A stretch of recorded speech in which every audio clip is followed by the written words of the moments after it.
In 1969, Alex Webster became head coach of the New York Giants. The Giants did not have a winning year, but they finished the season with all the fight and fury of a rumbling, wrecking avalanche as they buried 3 opponents in a row: the Pittsburgh Steelers, the St. Louis Cardinals, and the Cleveland Browns. And with those wins, Giants fans mollified themselves in the off-season. They talked with knowing smiles. They anticipated. And if they could not brag and holler, they could at least swagger a bit and proclaim in all sincerity that the Giants would be near unbeatable in 1970. 1970 dawned and the fans filled venerable Yankee Stadium to the rafters, hoping the legacy of 1969 would prove them right in their great expectations. Hoping that perhaps people would long remember the 1970 New York Football Giants.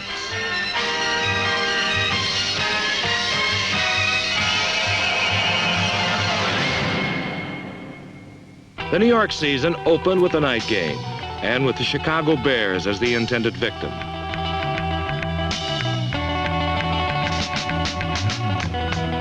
But despite an early lead, an untimely breakdown left the Giants victimized, and the loss left the promise of 1969 somewhat tarnished.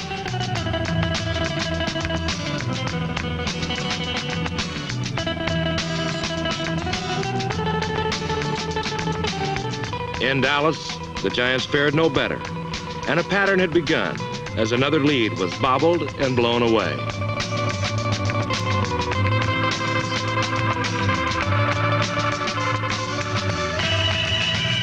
In New Orleans, the Giants clicked to life, only to click off moments later.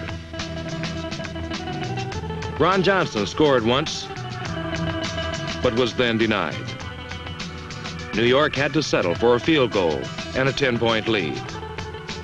But for them, a lead was poison, and they soon found the antidote: give it to the enemy.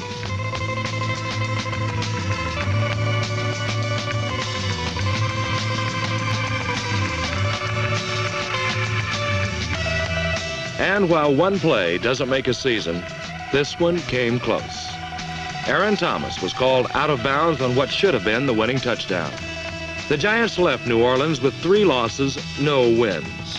The legacy of 1969 was shattered and lost in a triumvirate of defeats. Shattered by mistakes. Lost as the offense floundered and sputtered.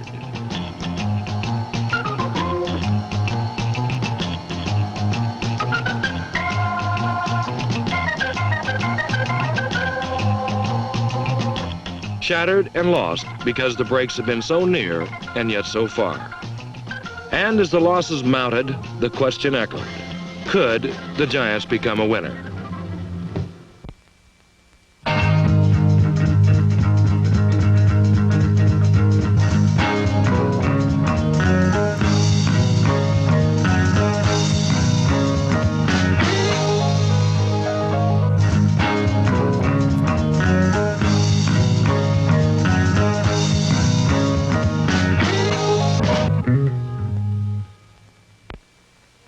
You're about to see a team of pickpockets at work. They're so slick, many victims never realize they've been robbed. Watch again. This is one way 1 million travelers will lose their money this year. Protect your money. Instead of cash, carry American Express travelers' checks. If they're stolen or lost, you can get them promptly replaced.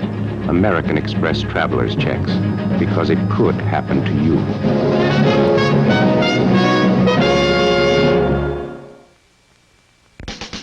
After the Saints, New York met the Philadelphia Eagles, who were also winless. Although it was billed as a battle for last place, the Eagles looked like anything but a loser as they firebombed the Giants from the outset. But safety Spider Lockhart shut down the Eagles' attack, and the Giants had found their beginning. A spark was struck. The spark flamed as Bobby Duhan returned an Eagle punt for a touchdown.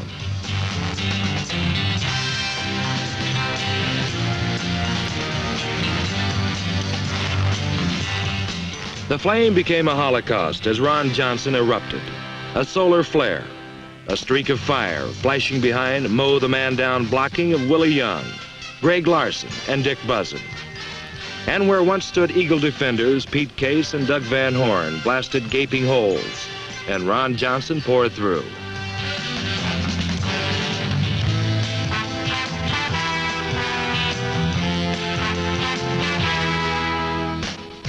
For a moment, his superlative efforts seemed wasted when this 89-yard touchdown was called back. But with time fleeting and with the Giants' first win hanging in the balance, the runner in royal blue did it again.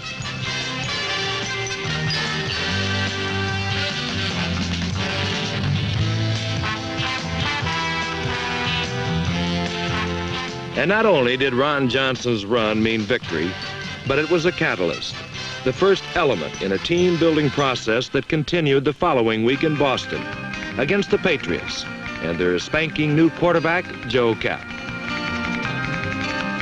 For Kapp, it was a day when his best-laid plans were put to rest beneath a withering defensive charge.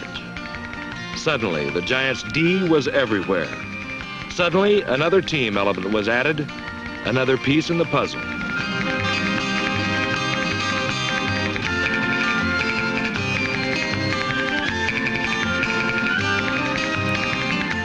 Patriot fans were less than excited by their new hero. But Fran Tarkenton to Clifton McNeil excited Giants fans and put the finishing touches on a 16-0 New York win. At home, the fans welcomed their shutout supermen, and the Cardinals' glamorous ground game was ground to a halt. And St. Louis became the victims of New York's latest team element. After 5 games, Fran Tarkenton and his receivers had put it all together. Number 38, Bob Tucker, made his scoring debut with 2 touchdowns.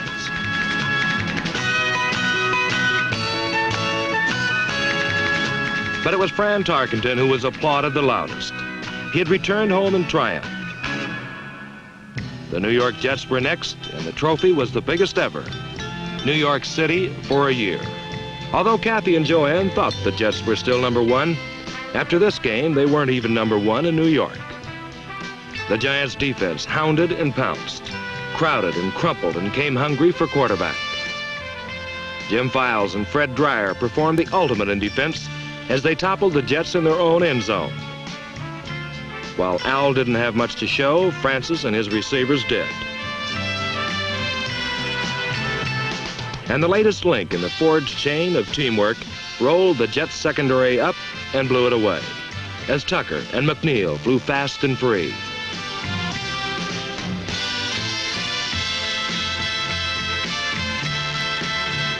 And while many people had written the Giants off after their early losses, those people were now taking a second look, because at 4-3, the Giants were rising fast.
When Dallas came to town to test the Giants' 4-game win streak, they were unimpressed as they took an early lead.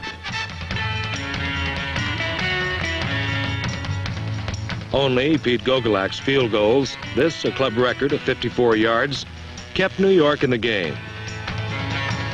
But in the second half, the Giants' defense became a blue tidal wave, throwing back the Cowboys' running game and drowning the passing game.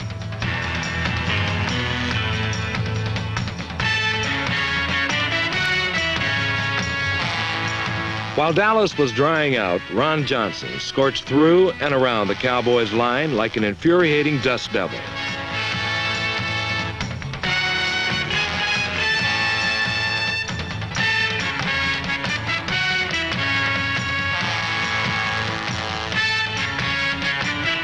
Johnson's 140 yards rushing was frustrating to Dallas coach Tom Landry. But when Landry defensed the run, Johnson broke the Cowboys as a receiver, making the final 23-20 New York. Another big win, and the victory chain now at 5. The Giants' fortunes were flying high, and when the Redskins visited Yankee Stadium, they found that even the Giants' mistakes weren't hurting them.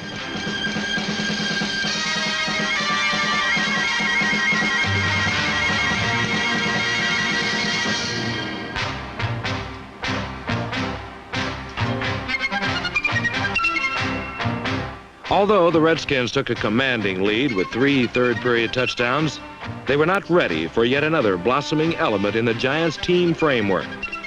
Number 24, running back Tucker Frederickson, emerged from the shadows and burst into prominence. He rampaged for 10 receptions and scored twice.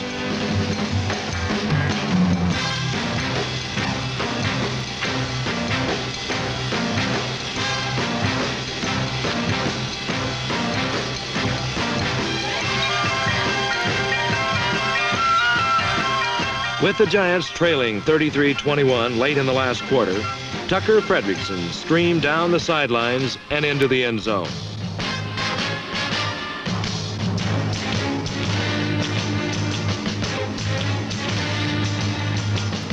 All units were functioning together, and the defense held to regain possession.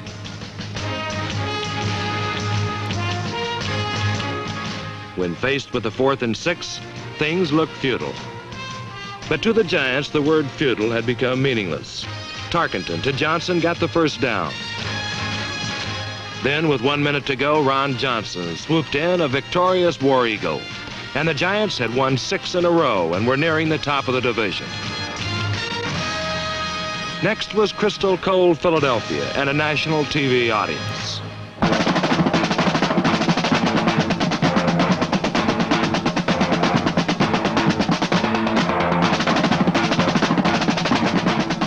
The Giants took an early lead as they continued to play self-assured, take-your-break football.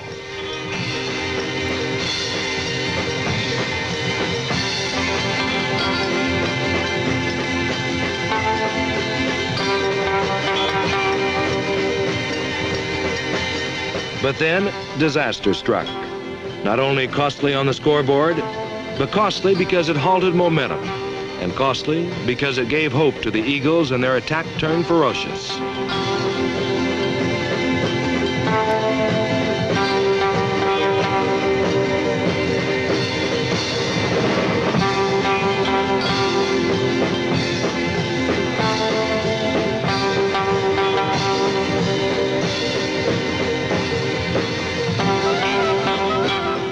And though the night was clear and the ball went spinning, it just kept on tumbling down.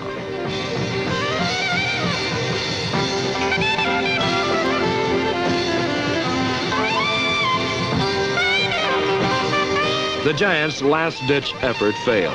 The clock struck midnight, the spell was broken. The 6-game win streak had ended.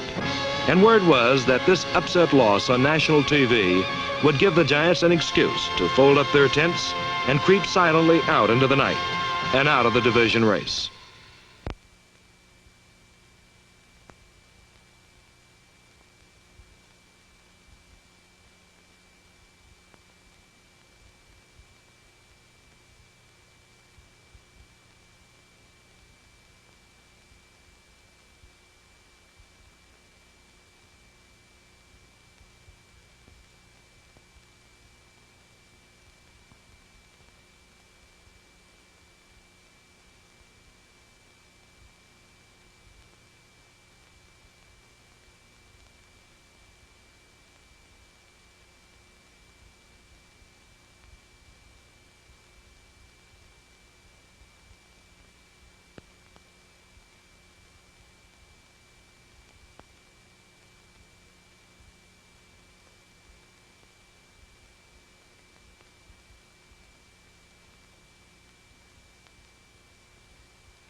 The Giants had gone through the fire of defeat.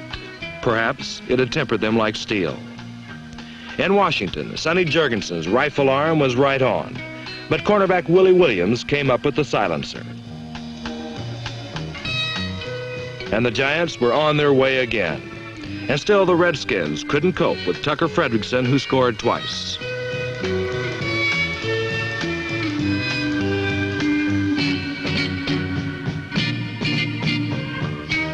Fran to Bob Tucker accounted for the tie-maker. Then, with time on the wane, Bobby Duhan barged downfield to set up the tie-breaking Pete Gogolak field goal that put the Giants back in the victory circle and back in the thick of the division race.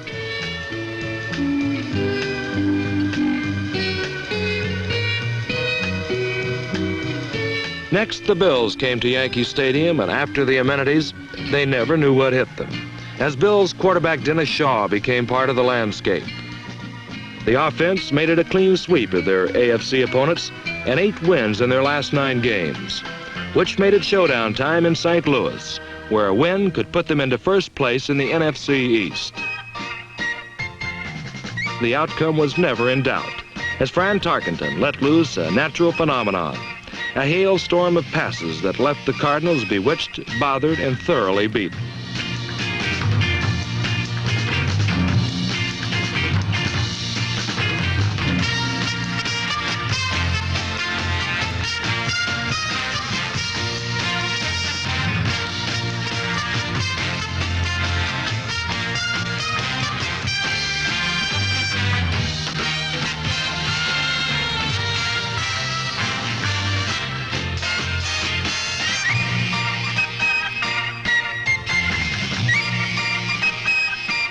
When the rout was over, the Giants emerged as division leaders, tied with Dallas.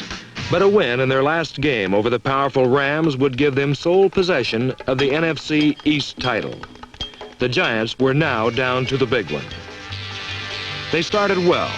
Behind the blocking of Willie Young and Charlie Harper, Ron Johnson ripped through the Rams' tough front four to become the first Giant ever to rush for over 1,000 yards in a season.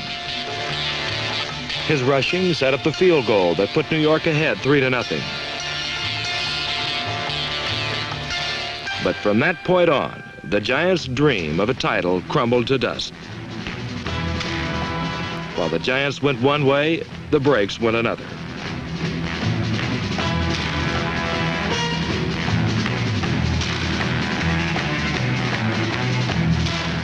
Misfortune upon misfortune was epitomized by an injury to Jerry Shea, whose leg was broken in 5 places early in the game. The second half was worse.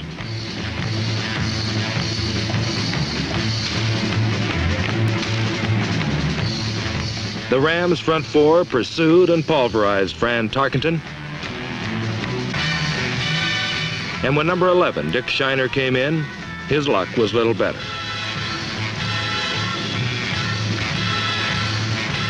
Then it was over. And as they left the field, the Giants must have thought of the many little things that could have gone their way throughout the year to make it their season.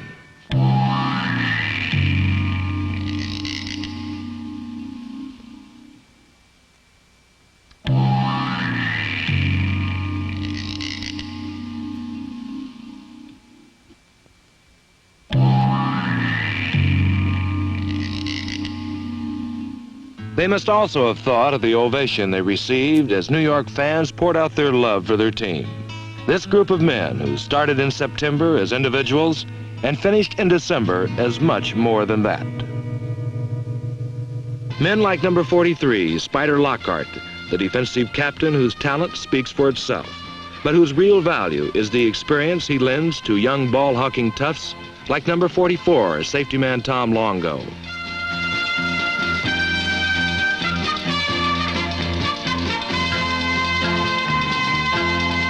Men like number 41, cornerback Willie Williams, who led the team in interceptions.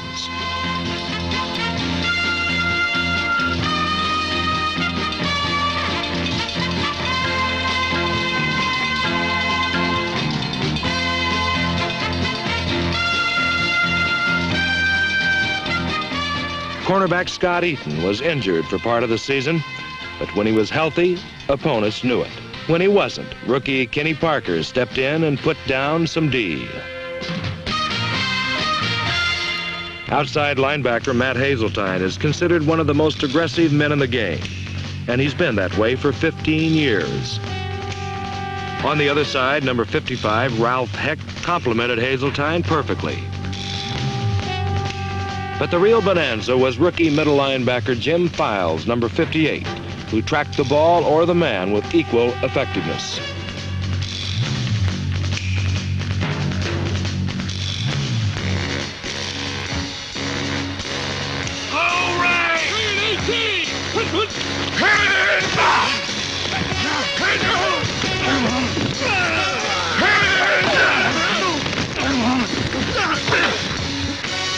As Jim got more games under his belt, opponents found that this was one rookie who hit a ton. Number 73, Jim Kanicki, who came from the Browns and did all that was expected of him. He crushed people. 71, defensive end Bob Lertzema has moves that become more polished each season. But polish is not his bag. He likes to put people in the dirt. 75, Jerry Shea stood his man up straight and then put him down hard. The mainstay of the front four was number 89, Fred Dreyer. Speed, second effort, agility, and the wise quarterback never counts him out of the play. He powered over all pros, like the Dallas Cowboys' Ralph Neely. But his real game was played with the tooth-jarring, spleen-bruising abandon of a one-man stampede. At season's end, the Giants showed promise of becoming the fiercest hitters in the league.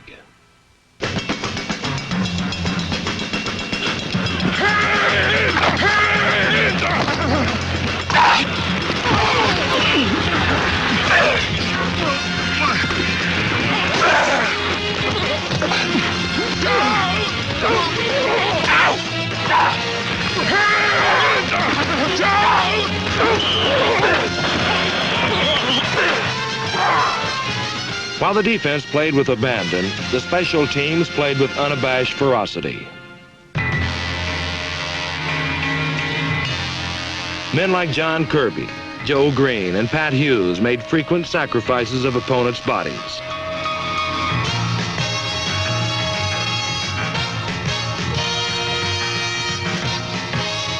Number 25, Les Shy, was the league's fourth leading kickoff return man.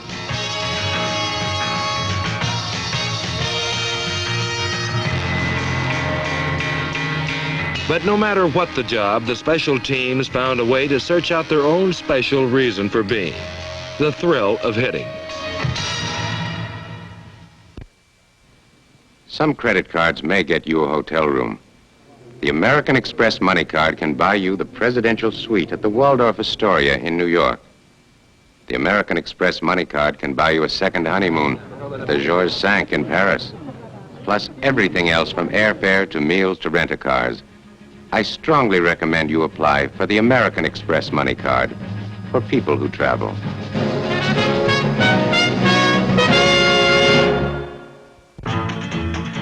Once again, the Giants' offense was led by quarterback Fran Tarkenton.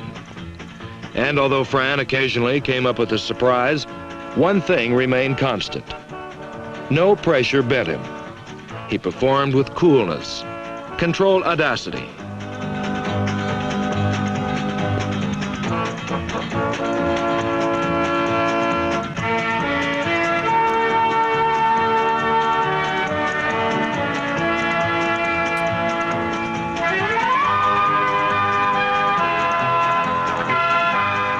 Broken plays were turned into solid gains.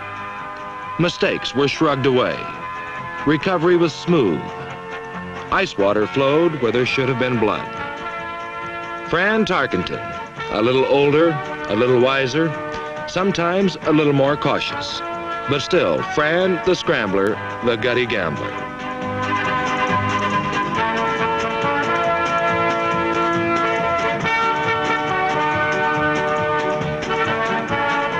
Fran has learned that while the safety of a scrambler is not guaranteed, pain is.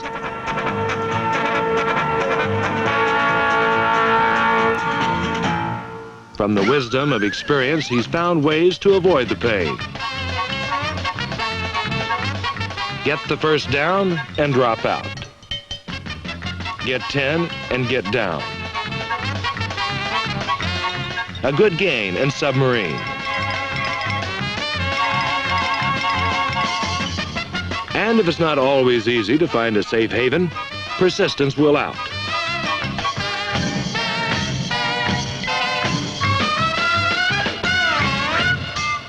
And the scrambler will survive to run again. As the NFC's third leading passer, Fran had help from his great new receivers, number 18, Clifton McNeil, and number 38, Bob Tucker.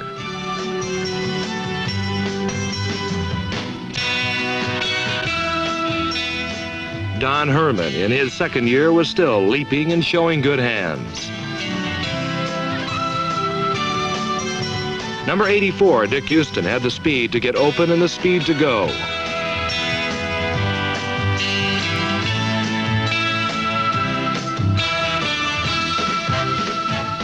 But in 1970, it was the man in the blue shoes who stole the show.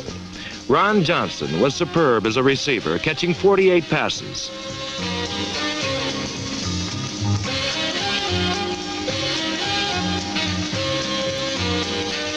But when he came out of the backfield as a runner, he became a hole-picking, dust-kicking blur of blue.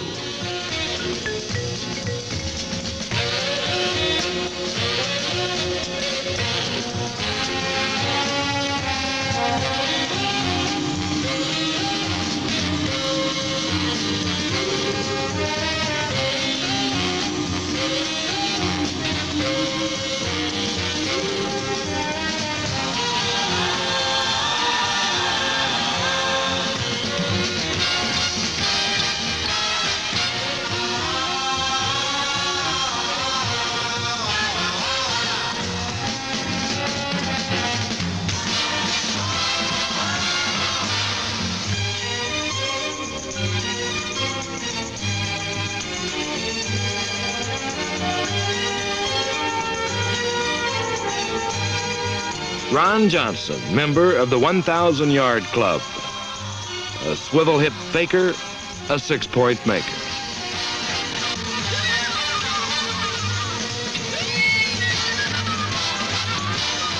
An outstanding player, to say the least, but only one of 40.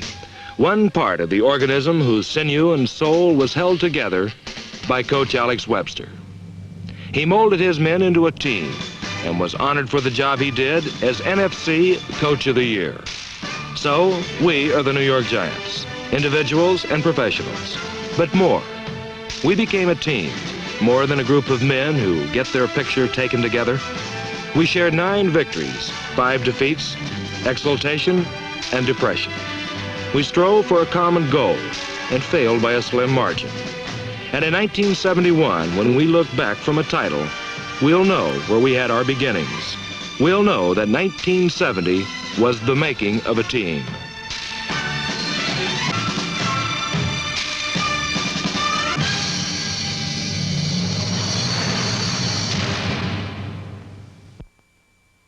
Giants 1970 was a year of achievement and growth.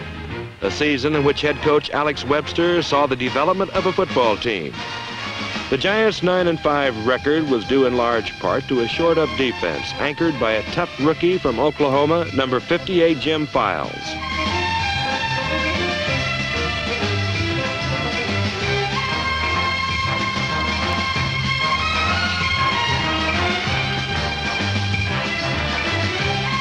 While Yankee Stadium echoed with the crack and pop of the defense, Fun City was lit up by the electric charges of newcomer Ron Johnson, number 30.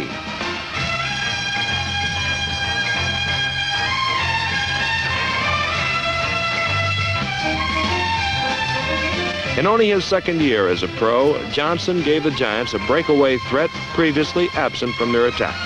He darted, he danced, and he tore through tacklers to become the first Giant runner ever to exceed the magic 1,000-yard mark, and he was named to the All-Pro team.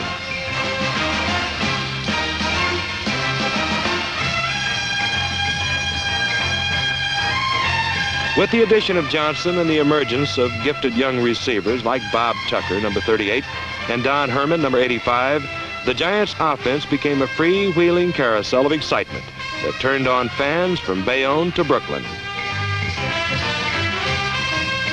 In 1970, the Giants became a proven football team and stoked the fires of optimism that marked the opening of the 1971 season. But the first sight to greet Alex Webster was Ron Johnson in street clothes.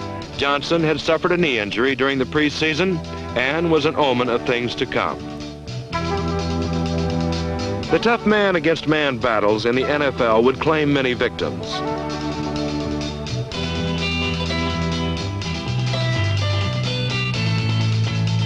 Before the season was over, the Giants' roster was decimated by injuries, and as many as 8 starters were out at one time. 1971 would be a year of pain and frustration, a season that would severely test the long and proud tradition of the New York Giants. But the winning spirit that has guided the Giants since their beginning would survive, and the team would see the development of new players who will carry on the proud heritage of the New York Giants.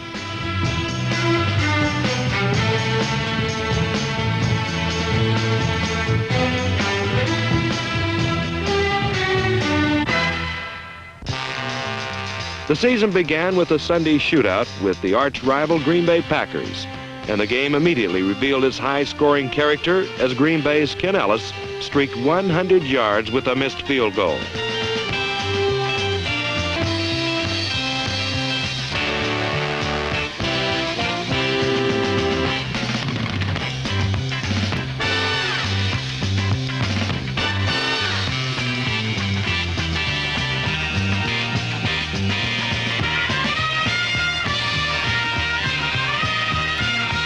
Trailing 7-0, it was up to the Giant passing attack to rebound from the Packers' opening blow.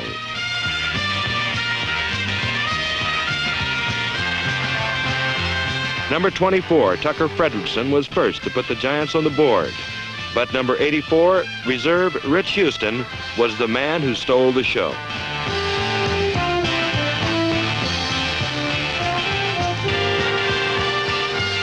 With regular receivers Bob Tucker and Don Herman hobbled by injuries, Houston took up the slack, hauling in 6 passes for 151 yards and scoring 3 touchdowns, 1 an 80-yarder.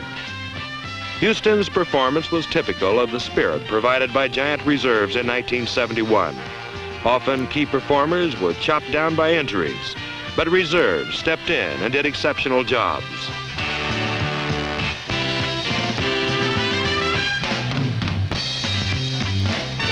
The explosive Giant offense was complemented by the roughhouse tactics of the New York defense. Twice, the defenders recovered fumbles for touchdowns. And in the final moments of the game, linebacker Jim Files' interception shut off the Packers' last hope. On opening day, the Giants staged one of their most explosive offensive shows as they edged Green Bay 42-40. After a loss to Washington, the Giants again revved up their big play machine against the St. Louis Cardinals, as number 22, Rocky Thompson, gave first notice of his game-breaking ability with a 93-yard kickoff return.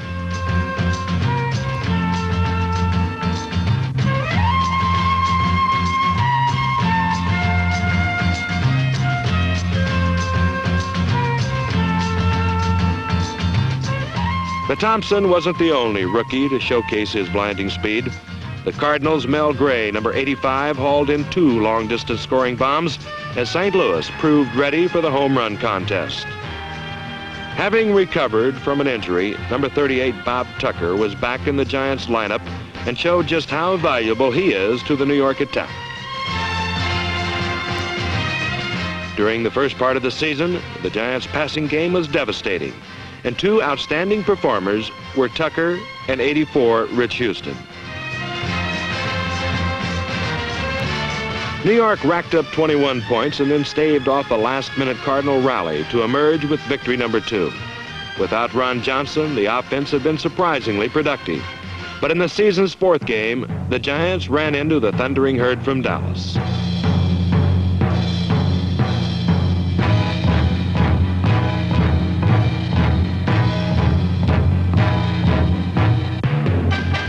In Dallas, before a national television audience, the Giants took on the eventual world champion Cowboys.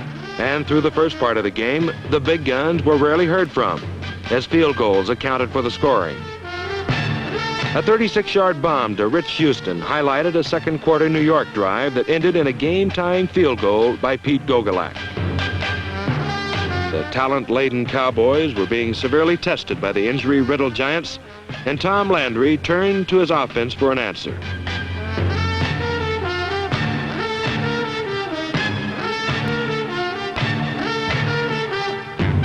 The high-scoring Dallas attack began to click as Bob Hayes' touchdown made the score Dallas 20, New York 6. But the Giant defense ransacked the Cowboy running game and came up with the football. Late in the fourth quarter, number 10, Fran Tarkenton led a precision passing drive that resulted in a final New York touchdown. The Giants' march came to an end when Tarkenton found Clifton McNeil for a final touchdown to make the score Dallas 20, New York 13. A bruised and battered New York team that had limped into Dallas hoping for an upset departed with a narrow loss and the confidence that they could match weapons with any opponent. The Giants' losing streak continued as they fell to Baltimore, Philadelphia, and Minnesota. But the Vikings game marked the long-awaited return of Ron Johnson, number 30. Against the NFL's toughest defense, Johnson sprinted and hammered his way for 70 yards in the first half alone. And a short touchdown burst by rookie Charlie Evans, number 31, put New York on top. But the powerful Vikings came roaring back despite the hard hitting of the Giant defense. When Jim Kanicki's jarring tackle resulted in an injury to Gary Quazzo, Norm Snead, number 16, entered and won the game for Minnesota. Snead's game-winning pass to All-Pro Bob Grimm, number 27, gave Minnesota a slim 17-10 victory. But in 1972, both Snead and Grimm will be playing for the New York Giants. During the Giants' four-game losing streak, New York fans had witnessed a comedy of errors.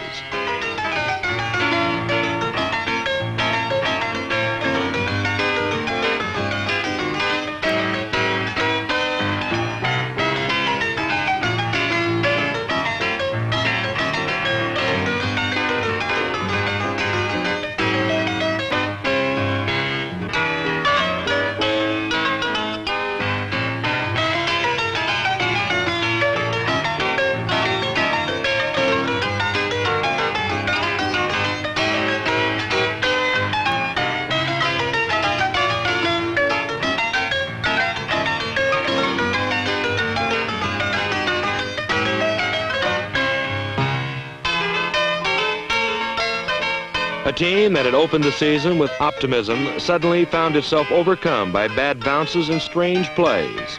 And often it would have been easier to run away and hide. But the spirit of the New York Giants persisted, and soon positive results began to appear.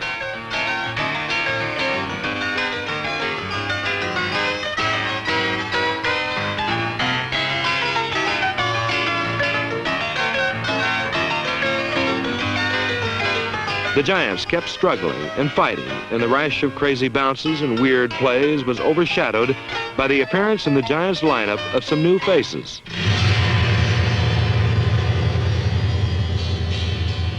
Rookie Tom Blanchard had become one of the best punters in the league. Number 45, Pete Athas, had been signed as a free agent, but showed he was an exceptional athlete who could play both offense and defense. Another rookie, number 31, Charlie Evans, had been primarily a blocker at USC, but the 14th round draft choice showed that he possesses speed, power, and the ability to catch a football.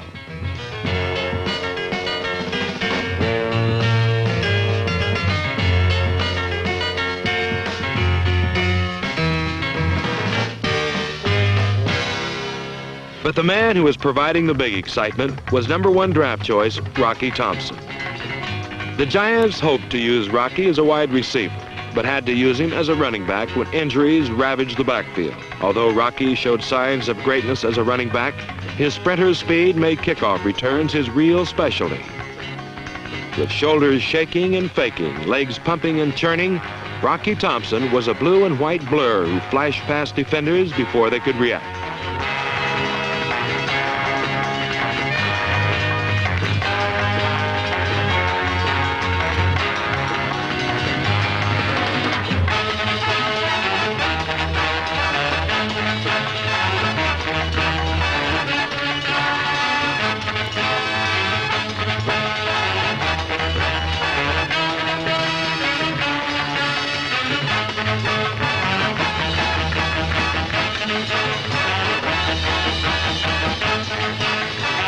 Thompson was one of many new faces who became important performers for the Giants in 1971. And against the San Diego Chargers, the newcomers ran wild. The aggressive play of Charlie Evans, number 31, had become a welcome addition to the Giant offense. And the powerful rookie bullied and blasted for 3 touchdowns against San Diego.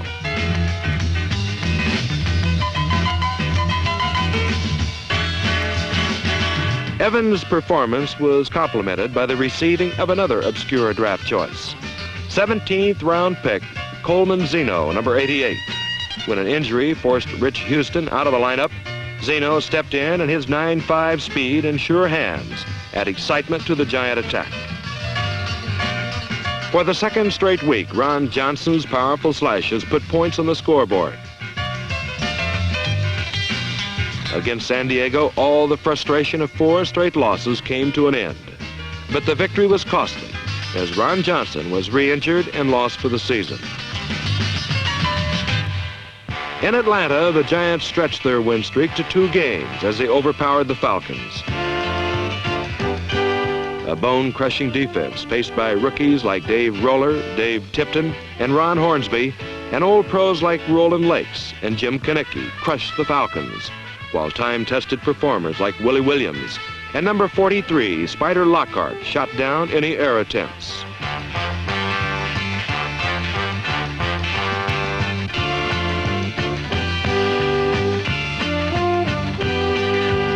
The New York passing game, led by number 38, Bob Tucker, was red hot and rolling.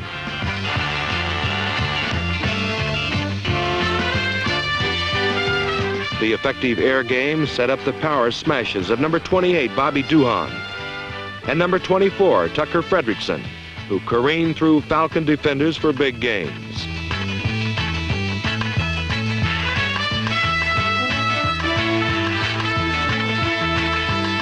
With 34 seconds remaining in the game, Fran Tarkenton danced into the end zone to put the lid on victory number 4 by a score of 21-17. Despite an increasing number of injuries, it looked like the Giants were back in the winning groove, but the celebration was short-lived.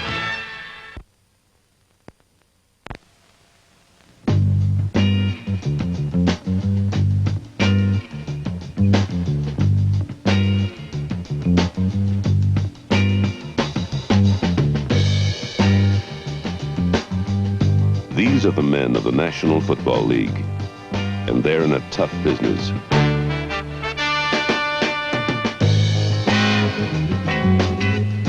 When their day's done, they want a lot of attention without asking for it. And a little understanding. That's why the businessmen of the NFL fly United Airlines. In fact, most of the NFL teams choose United. Fly the friendly sky, United Airlines.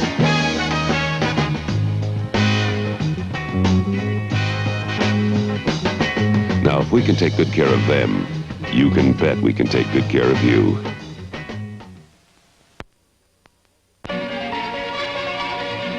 The passing game had led the Giants back to the winner's circle, and the key figure was Bob Tucker, who led the NFC in receiving despite missing 2 complete games. Tucker came to the Giants as a free agent, but his sure hands and elusive feet brought stardom and made him the first tight end ever to win the receiving crown.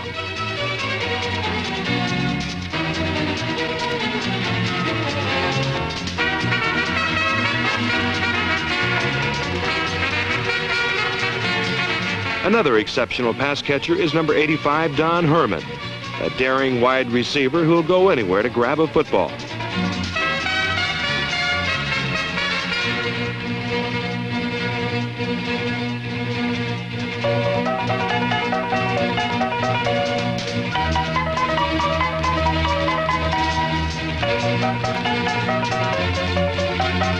A big surprise in 1971 was Rich Houston, a graceful and swift wide receiver who made many big plays in '71.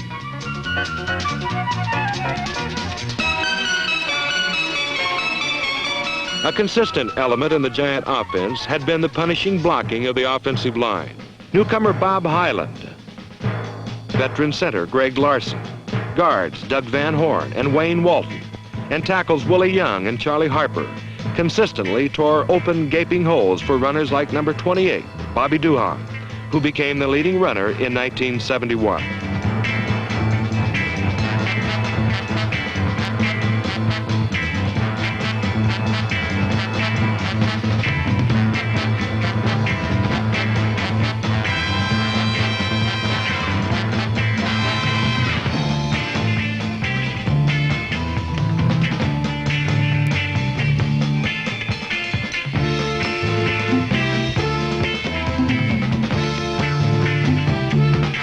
While Duhan was darting and dancing through defenders, number 24, Tucker Fredrickson, was knocking them down with sheer power.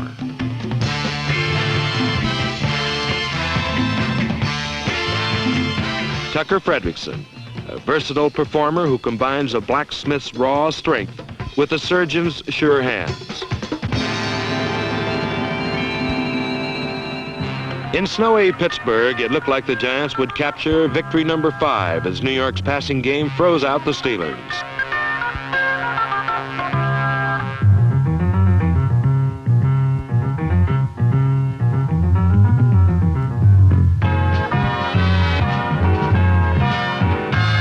A circus catch by Rich Houston and 2 field goals by Pete Gogolak gave the Giants a 13-10 halftime edge.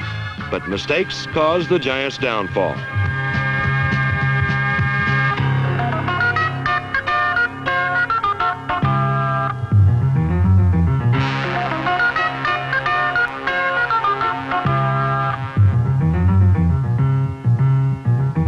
Trailing 17-13 in the final moments of the game, the Giants gamely fought back. This game, number 40, Joe Morrison, became the Giants' all-time receiving leader. But even Morrison's heroics weren't enough, as New York's last hope fell harmlessly to the ground. Although they lost, the Giants' spirit was alive and burning and wearing number 40. Joe Morrison typifies the proud tradition and winning spirit of the New York Giants. Over 13 seasons, Morrison has played 6 different positions, relying more on pride and guts than on natural ability. Whether he plays as a runner or as a receiver, Morrison's performance bears the same trademarks: total effort, dedication, a refusal to give up.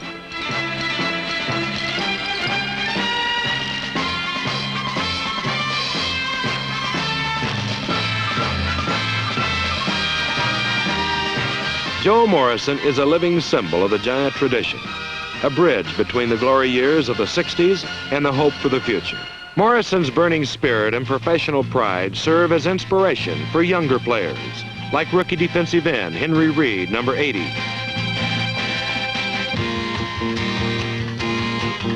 In 1971, the Giant defense was characterized by aggressiveness and hard hitting, and youngsters like number 44, Richmond Flowers, made important contributions.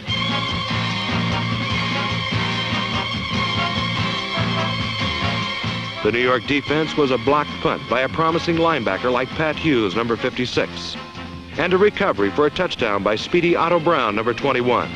The Giants' defense was a mixture of old pros and eager rookies, and together they produced promise for the future. The secondary was paced by performers like cornerback Willie Williams, number 41.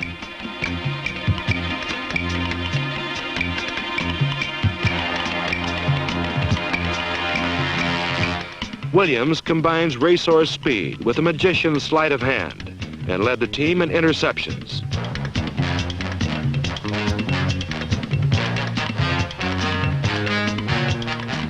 At the safeties were Joe Green, Scott Eaton, and 7-year veteran Spider Lockhart, number 43.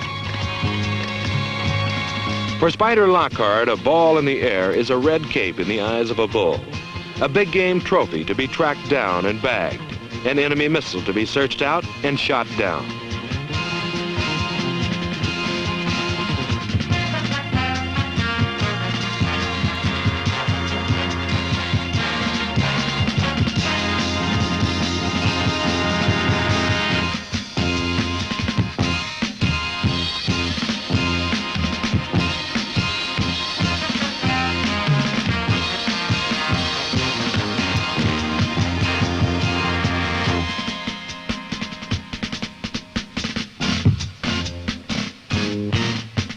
Spider Lockhart, old enough to have acquired the lessons of battle, young enough to have many good years ahead of him. Down in the dirt is where the action took place, where the young toughs on the defensive line slugged it out. Rookie Henry Reed. Wise old pro Jim Konecki.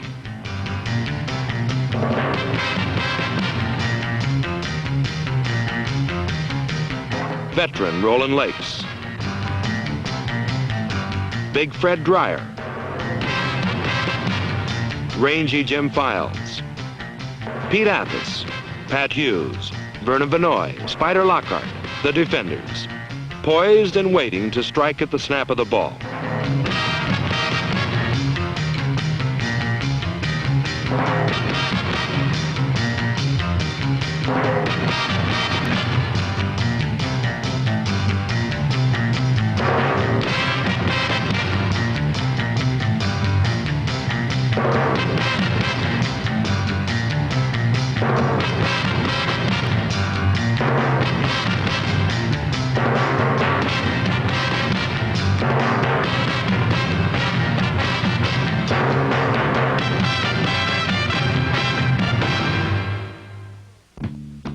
The final game against Philadelphia marked the season's first starting assignment for number 11, Randy Johnson, who learned the hard way about life in the NFL.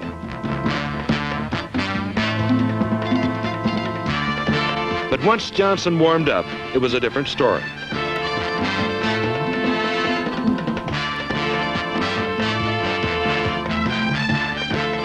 The seldom-used quarterback acquired from Atlanta riddled the Eagles with bullets as he staged an unbelievable show of poise and passing accuracy.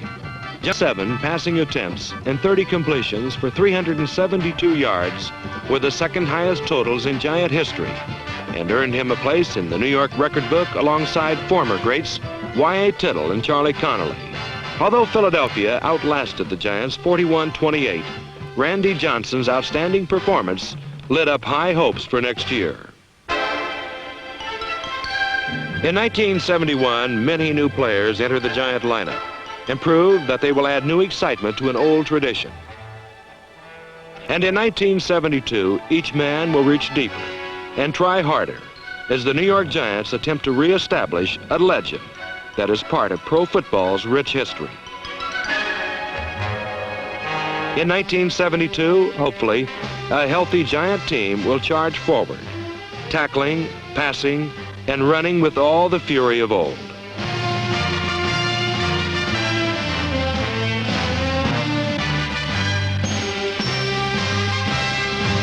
For a team's legend grows not from one year's record, but from a spirit that endures and grows from year to year.